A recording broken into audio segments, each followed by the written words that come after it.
नमस्कार मित्रमैत्रिणींनो, healthy life या YouTube चॅनलवर आपणा सर्वांचं मनापासून स्वागत करते.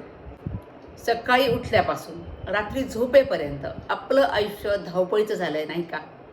ऑफिसची डेडलाईन, घरातील जबाबदाऱ्या, आर्थिक चिंता, मोबाईल आणि सोशल मीडियाचा सततचा वापर यामुळे तणाव आपल्या जीवनाचा भाग बनत चाललेला आहे.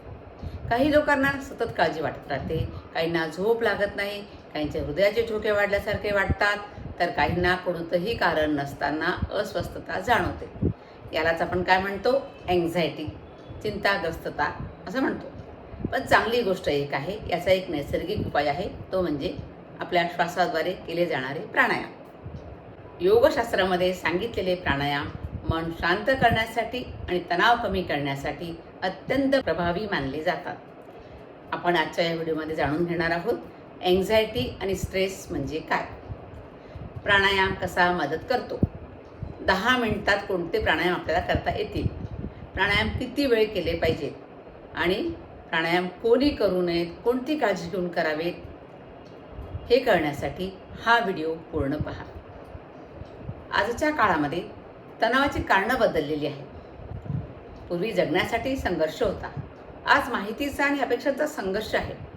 सतत मोबाईल पाहणं, इतरांची तुलना करणं, करिअरची चिंता, आर्थिक ताण, नातेसंबंधातील समस्या यामुळे मेंदू सतत अलर्ट मोडमध्ये राहतो. जेव्हा तणाव वाढतो तेव्हा शरीरामध्ये कॉर्टिसॉल आणि ॲड्रिनॅलिन सारखे हार्मोन्स वाढतात. यामुळे होतं काय की हार्टबीट्स वाढतात, ब्लड प्रेशर वाढतं, झोप कमी होते, एकाग्रता कमी होते, चिंता वाढते. जर हे दीर्घकाळ असंच चालू राहिलं तर शरीर आणि मन दोन्हीही प्रभावित होतात. आता आपला विषय आजचा प्राणायाम हे तणाव कमी करतात. तर ते कसे करतात? आपल्या श्वासाचा आणि मनाचा अतिशय जवळचा संबंध आहे. जेव्हा आपण घाबरतो किंवा तणावात असतो तेव्हा श्वास जलद होतो. हा अनुभव तुम्ही सुद्धा घेतला असेल. पण जेव्हा आपण शांत असतो तेव्हा श्वास संथ आणि खोल असतो. म्हणून योगशास्त्र म्हणतं श्वासावर नियंत्रण म्हणजे मनावर नियंत्रण. संथ आणि सजग श्वसनामुळे पॅरासिम्पॅथॅटिक नर्वस सिस्टीम सक्रिय होते आणि ही पॅरासिम्पॅथॅटिक नर्वस सिस्टीम रिलॅक्स मोडमध्ये घेऊन जाते आणि हृदयाचे ठोके कमी होतात, मन शांत होतं, तणावाची तीव्रता कमी होते.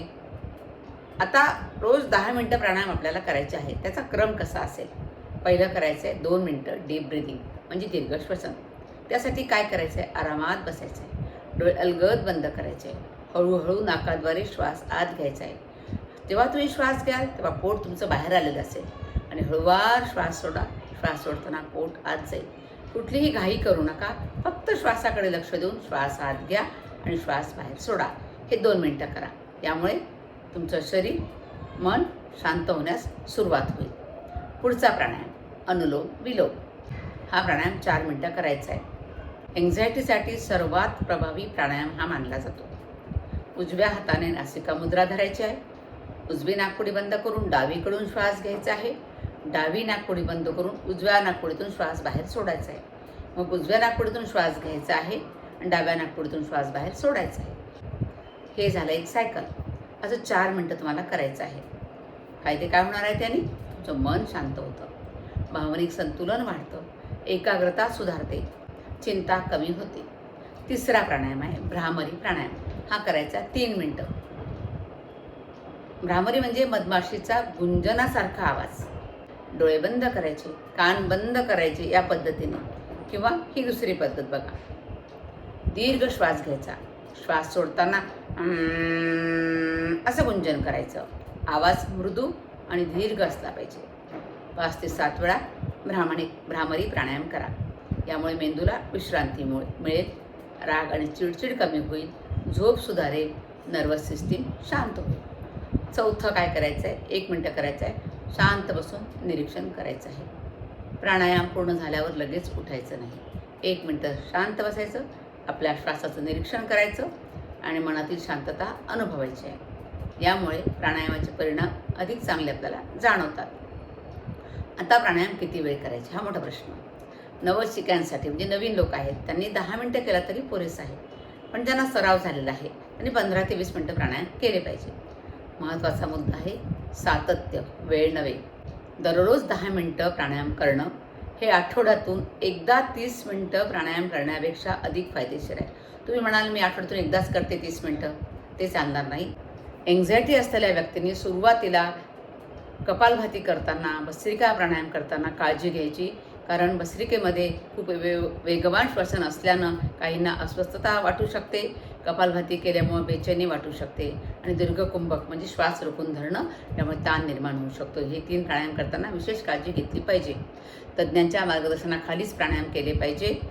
डॉक्टर आणि प्रशिक्षित योग तज्ज्ञांचा सल्ला घेतला पाहिजे. आणि ज्यांना उच्च रक्तदाब आहे, हृदयविकार आहे, दमा आहे, गंभीर श्वसन विकार आहेत, गर्भवती महिला आहेत, नुकतीच शस्त्रक्रिया झालेली आहे, अशा व्यक्तींनी डॉक्टरांचा आणि योगतज्ञांचा सल्ला घेऊनच प्राणायाम केले पाहिजे. आता लाईफस्टाईल टिप्स महत्त्वाच्या. झोपेची वेळ निश्चित ठेवा. रात्री मोबाईलचा वापर कमी करा. कॅफीनचं प्रमाण कमी करा. दररोज 20 ते 30 मिनटं चाला. निसर्गामध्ये वेळ घालवा आणि कृतज्ञतेची सवय लावा. एन्झायटी असलेल्यांनी प्राणायामासोबत ह्या हेल्दी टिप्स जर अनुसरल्या तर अजून चांगला फायदा होईल. मित्रमैत्रिणींनो, तणाव आणि एन्झायटी पूर्णपणे टाळता येणार नाही, तर त्यांना कसं हाताळायचं हे आपण मात्र नक्की शिकू शकतो. प्राणायाम हा कोणताही महागडा उपचार नाही. तो आपल्या प्रत्येक श्वासामध्ये दडलेला एक नैसर्गिक उपाय आहे. दररोज फक्त 10 मिनटं स्वतःसाठी काढा. संत श्वास घ्या, मन शांत करा आणि निरोगी संतुलित जीवनाकडे एक पाऊल टाका. मित्रमैत्रिणींनो, जर हा व्हिडिओ आपल्याला आवडला असेल तर जरूर एक लाईक तर बनता आहे आणि शेअर करा आणि चॅनल सबस्क्राईब करायला मात्र विसरू नका. धन्यवाद.